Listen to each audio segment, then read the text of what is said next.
back to Secret Weapons, and today we're taking a look at the Old Blood Noise Endeavor's Dark Light. I think I've talked about this before on the channel.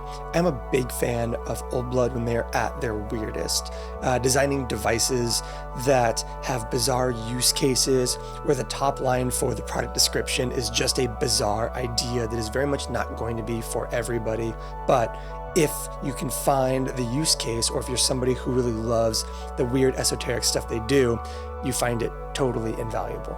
And I am of the opinion that the Dark Light is one of those devices. The Dark Light is, as you can probably tell from the name, the sheer number of knobs on this device and the artwork. This is an entire Old Blood Dark Star reverb and Sunlight reverb in one pedal, featuring a shared hold switch, selectable, separate ins and outs for each of those reverbs, an assignable expression control, singular shared power, and a spread control, which is kind of the lifeblood of this device. This kind of combination of spread control and wiring is a really interesting kind of approach to stereo reverb for kind of what it allows you to accomplish with these two reverb devices. You can run this true stereo with either a stereo input coming into the two devices or two completely separate devices running into it. You can run mono in, stereo out. You can run just into one or the other of the two reverbs, or you can run them in series by basically jumping cables back and forth along the top of the device. So let's talk about kind of the different specific ways that you can set up the Dark Light. And it's worth knowing as we talk through this, the spread control is incredibly important. When running it in mono, you can run into the front of either the light or the dark reverb in the device, out of that output into the input of the next one, allowing you to kind of like patch your way through which reverb you want first.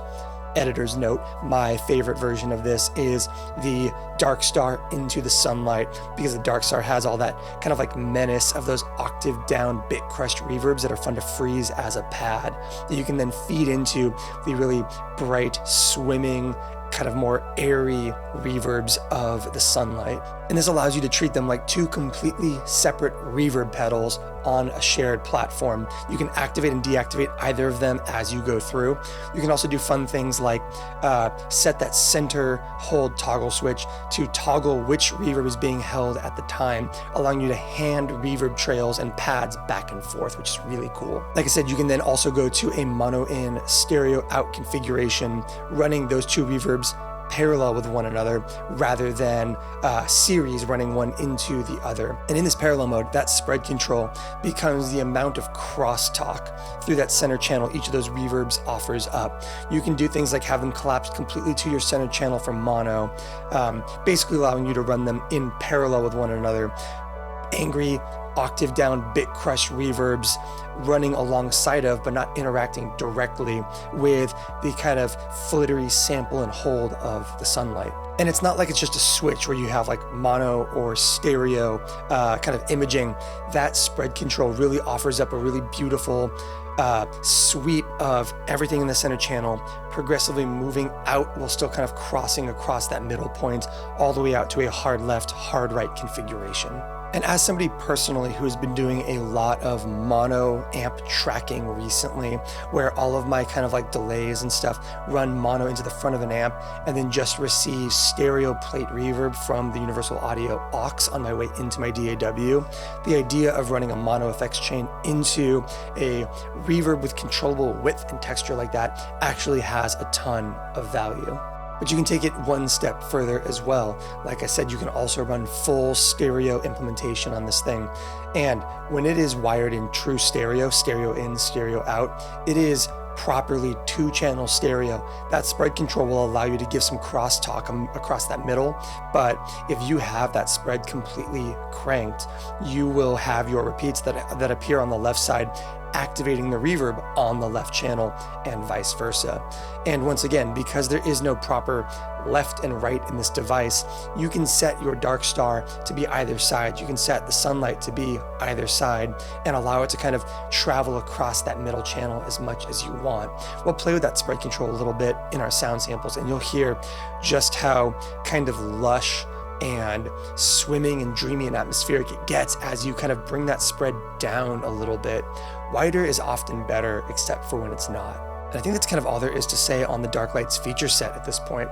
It's surprisingly straightforward, especially for how confusing it seems like it should be with the number of controls, but it's really just your 2 reverb pedals on one device where everybody has their own controls rather than shared controls.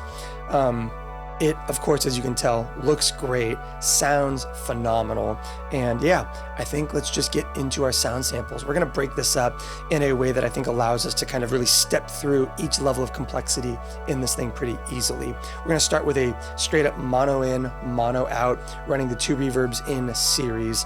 We'll then move to a mono in, stereo out configuration and wrap things up with a full stereo implementation using the Strymon Dig out in front for really wide delay repeats that kind of land and sprinkle reverb splashes back and forth in our stereo field. And I think all 3 implementations of this thing sound legitimately great. So if you're into this kind of thing, go check out Old Blood and yeah, enjoy. As always, before we get into our sound samples, let's talk through our signal chain and the context we are working in. I am playing my Music Man St. Vincent Goldie into the 29 Pedals EUNA, the Origin Effects Cali 76 Compact, the Chase Bliss Condor Hi-Fi, and our amplifier, which is the Universal Audio Lion. From there, we go to the Strymon Dig and up to the Old Blood Noise Endeavors Darklight. We'll showcase a couple different wiring configurations for the Darklight in this video, but we're going to start off with a really straightforward series arrangement for the 2 reverbs in it.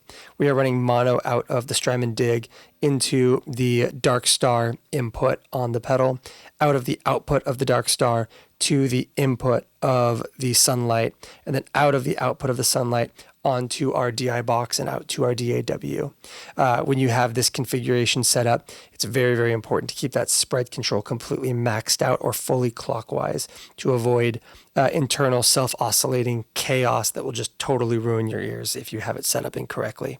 We have it set up this way for 2 purposes. One, it allows us to keep kind of all reverb channels centered in our mix, so we can go ahead and explore the actual engines in each side of the pedal. But it also allows us to kind of showcase what it sounds like running the Dark Star directly into the Sunlight's reverb, allowing you to treat them as series reverbs rather than parallel mono or parallel stereo reverbs. So we'll start by digging into the Dark Star side of the Darklight, but before that, here is our dry tone.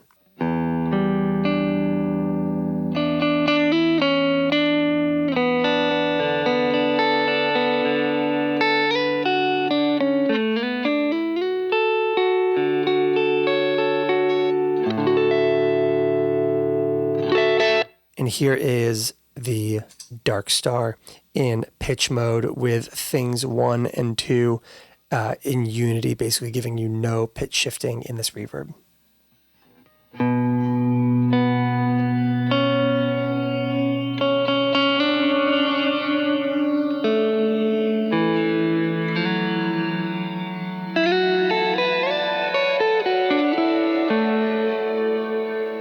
As you can hear, a very digital, very artificial sounding reverb in a very intentional, cool, sci-fi kind of way.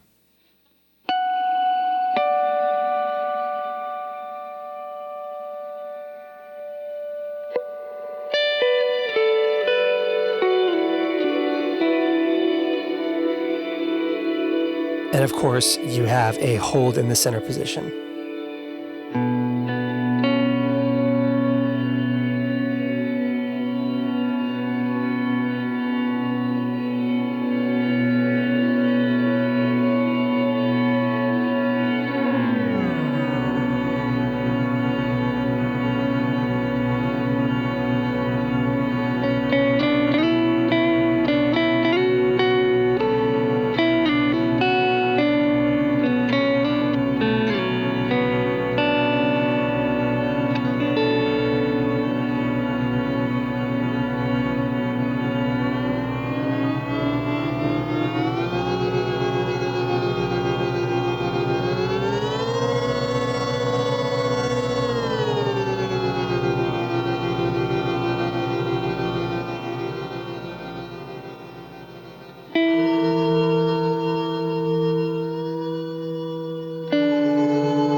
here. It's a very fluid, unquantized pitch shifting. You can kind of find fun harmonies in there that are very tedious in their kind of like accuracy, but that's part of the joy.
Second position is going to be a delay that comes after the reverb with time and feedback.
And lastly, you have my favorite mode of this from back when it was released years and years ago. The crush mode in this is beautiful.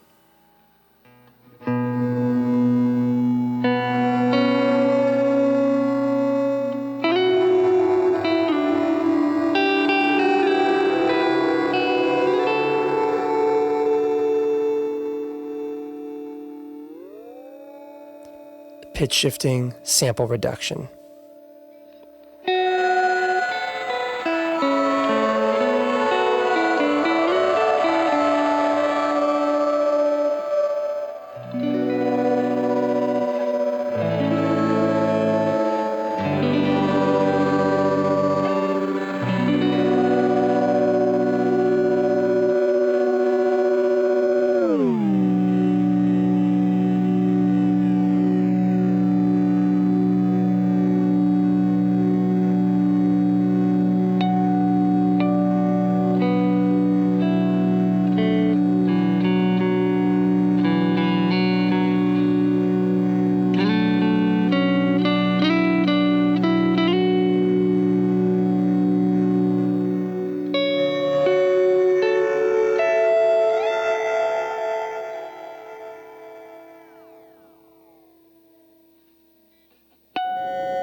And on the other side of the pedal, we have Sunlight. Sunlight has a very similar control scheme, as you can tell, to Dark Star, whereas kind of like things 1 and 2, controls 1 and 2 on this side are now rate and depth over here, as well as the addition of an input control, which is the amount of guitar signal, or I guess instrument signal in general, being fed directly into the reverb on this side of the pedal. Mode number 1 on this side of the pedal is going to be tape, which is not so much tape delay as it is kind of magnetic tape warble and kind of like inconsistent modulation associated with an old tape machine. Let's go ahead and take our kind of like rate and depth completely down and then kind of like increase it as we dig in.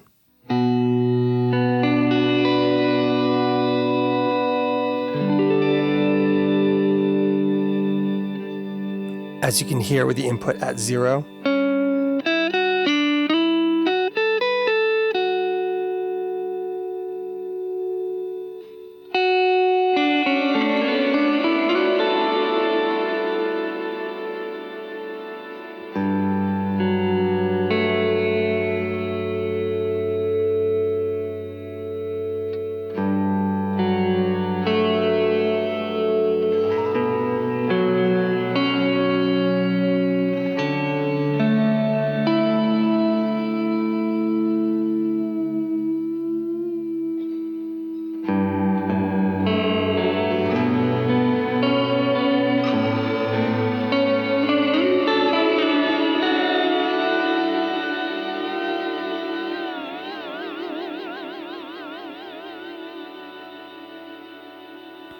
this is probably my favorite configuration for tape.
Next up, you have comb, which is 4 very short delay lines after the reverb, basically giving you a series of kind of controllable comb filters emulating like a fixed position flanger.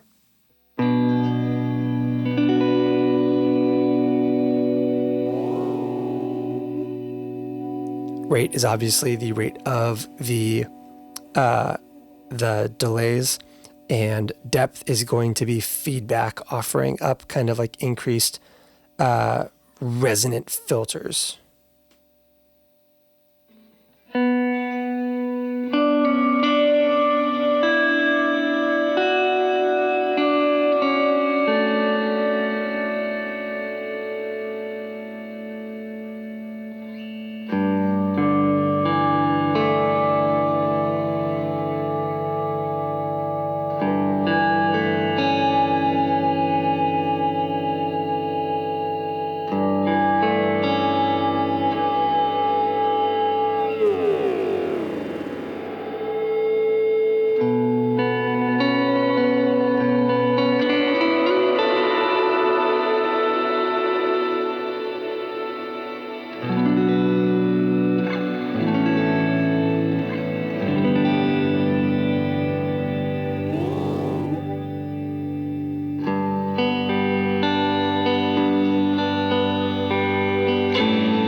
And finally, you have pass, which sets a bandpass filter in between two different reverb blocks and effectively gives you the ability to kind of create sample and hold shifting elements inside of the reverb.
So that's Dark Star and Sunlight. You may be noticing that I have it configured, as I said earlier, so that Dark Star arrives is earlier in the chain than Sunlight is.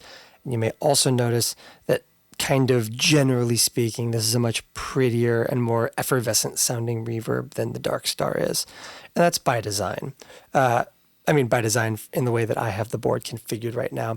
And it's because, as you heard, as we were playing with both of those, when you hit that latching thing, which can be both engines or just one engine, but when you press and hold or kind of like latch to freeze the reverb in place, no new signal kind of like enters the reverb feedback loop.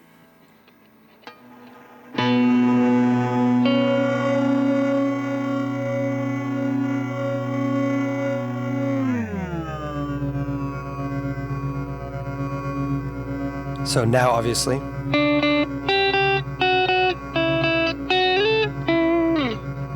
but we can do this.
And of course, this can all be reconfigured by just fixing and adjusting the way you have the pedal kind of patched in. We're going to wrap this section up by giving you just a quick little peek, probably with a limiter turned on in my DAW for the sake of your ears, but the reason why this spread control is so important.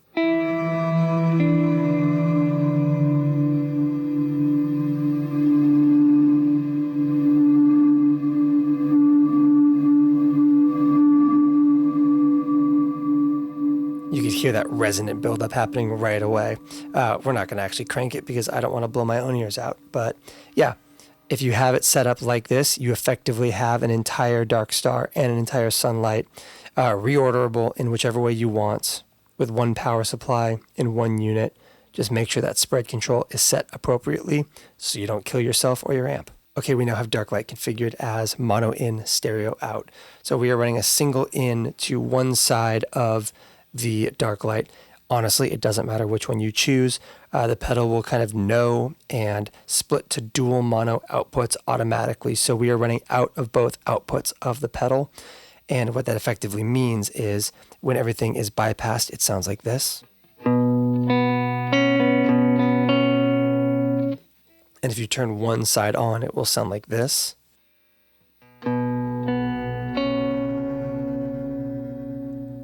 As you can hear, you're getting that reverb across the whole thing, even though you're only hearing your dry signal kind of like offset to a side.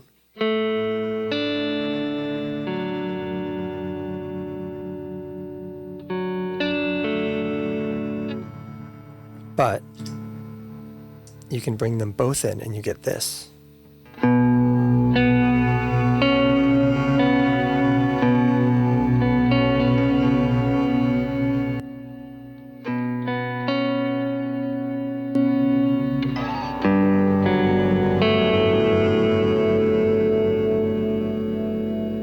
So as you can hear, with spread centered up right there, you effectively have the left leaning side, the dark star, kind of center left, and sunlight center right. If you bring that spread all the way down, you can collapse all of it to mono.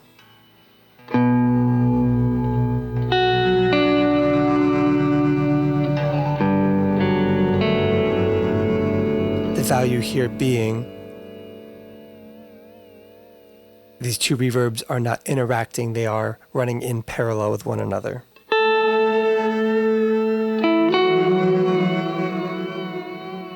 So if you freeze just that kind of like really menacing side,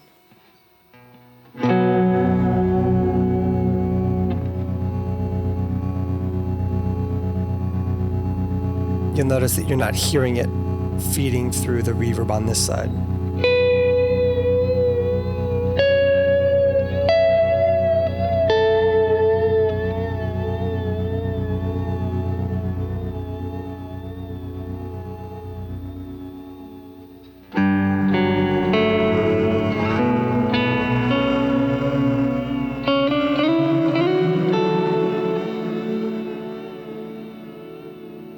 And then you can reintroduce some more of that spread.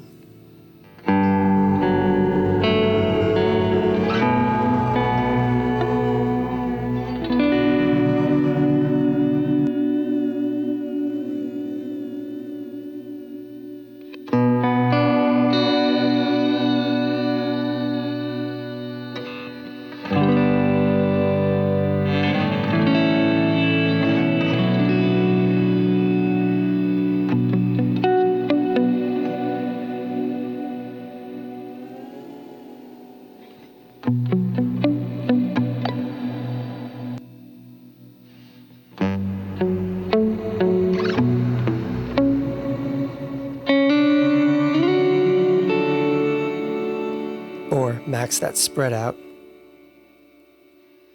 for total left-right separation.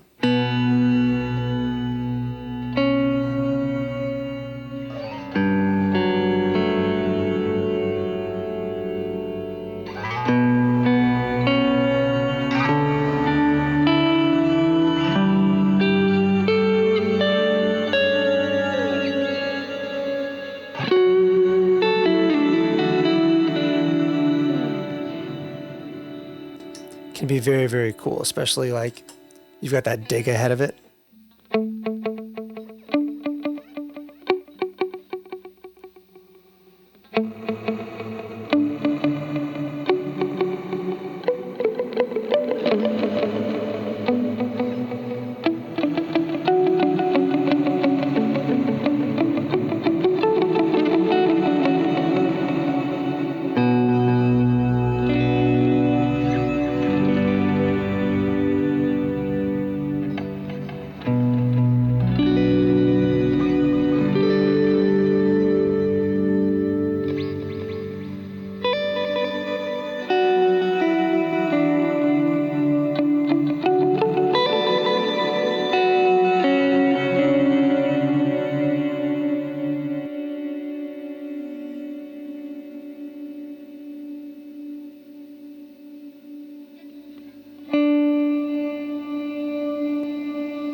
a very, very cool kind of like trick that is probably a feature, but maybe just a happy accident of the programming of this pedal, is you can obviously freeze both reverbs together like this.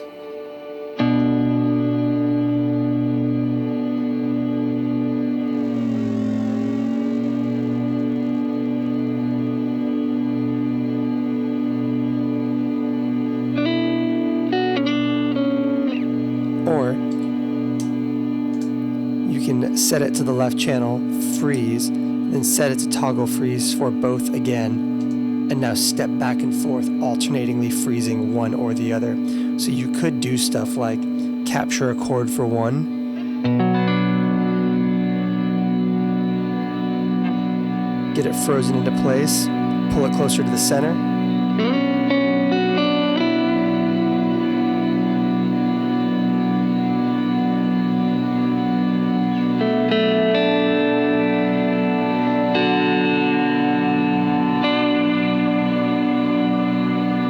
capture the other one.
It's a really cool performance tool.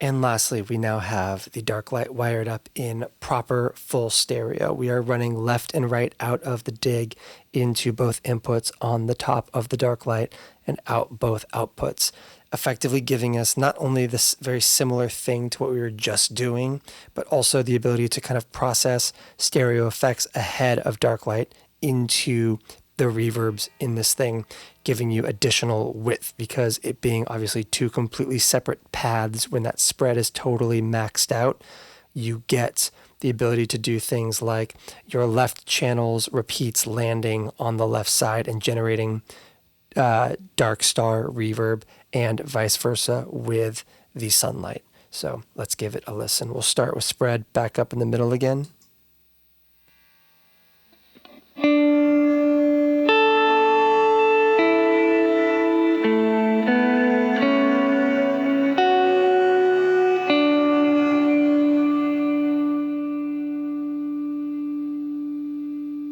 Full clockwise spread.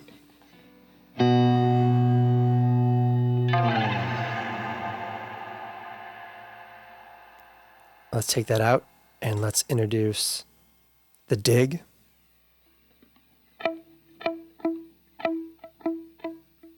So you can hear those repeats are landing on the left and right sides of our mix as opposed to dead center.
Let's roll the low pass filter way back on the Condor, give ourselves a little bit more of like a lo-fi thing.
If you made it to the end of this video, thank you so much for sticking around. Let me know in the comments down below what you think of the dark light. The intro track that we wrote has a very different vibe than some of the stuff that we did at the end of this video here. And I think both versions of this thing are really, really wonderful. So yeah, I would love to know what you think as well. If you want to support the channel, I would love it if you would like, subscribe, leave a comment, all that stuff. It just helps get these videos in front of more people and allows me to do more of this stuff. If you want to support in a different way, we have a Patreon link in the description down below that gives you access to a Discord server just for patrons of this channel. Great little community of some really awesome people. So if you're into that kind of thing and you want a place to kind of talk gear, talk cocktails, talk TV, whatever, it is a fun, easy, very welcoming and inclusive space. So I'll see you there. And until next time.